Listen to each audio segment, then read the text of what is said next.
Depuis que les premiers hommes foulèrent les sols vierges de notre planète, les vents, les terres, les eaux étaient encore nets.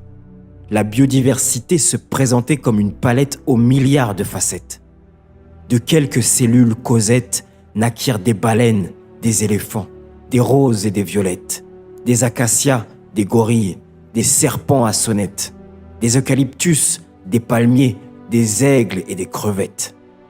La biodiversité, cette magnifique bibliothèque, finira rongée jusqu'au squelette. Commencèrent alors les premières cueillettes, loin d'imaginer qu'un jour, la terre risquerait d'être obsolète.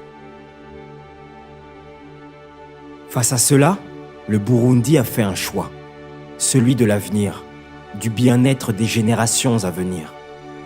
Dans les montagnes, les plaines et les plages du Burundi, la population l'a bien compris.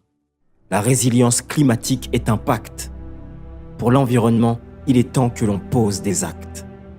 Affaibli par des pertes affolantes, 70 millions de dollars qui désorientent, du bétail, des habitations décimées de façon révoltante, bousculées par l'urbanisation galopante et la surconsommation arrogante, la réalité est inquiétante.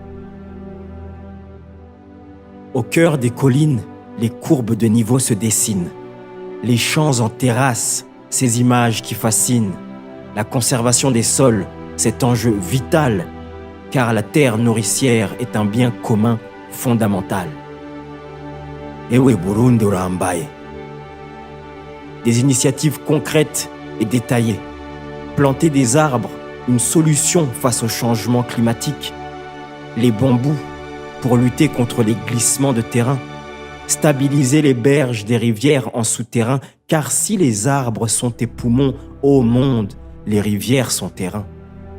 Un pas vers la sauvegarde de la faune et de la flore bien spécifique. La conservation des ressources naturelles, un geste éthique. L'on disait que 97% de la population burundaise consommait du charbon produit de la déforestation.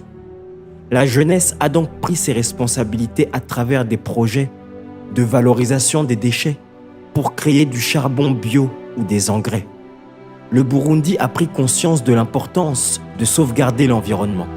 Il tient compte des saisons et de leurs commandements. Il décide de dire au revoir aux pesticides, aux engrais chimiques qui rendent la terre trop acide. Il favorise les engrais sains, le fumier des bovins ou encore l'urine des lapins, le purin de consoude ou d'ortie. Il puise ensuite son énergie de manière propre et renouvelable.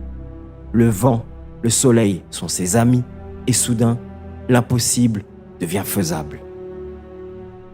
La permaculture, l'agroforesterie, l'agriculture de conservation, des techniques innovantes pour une culture en évolution, ancrée dans la vision 2040, pays émergents, 2060, pays développés, sans céder à la productivité destructrice de la nature, le respect et la durabilité de son futur.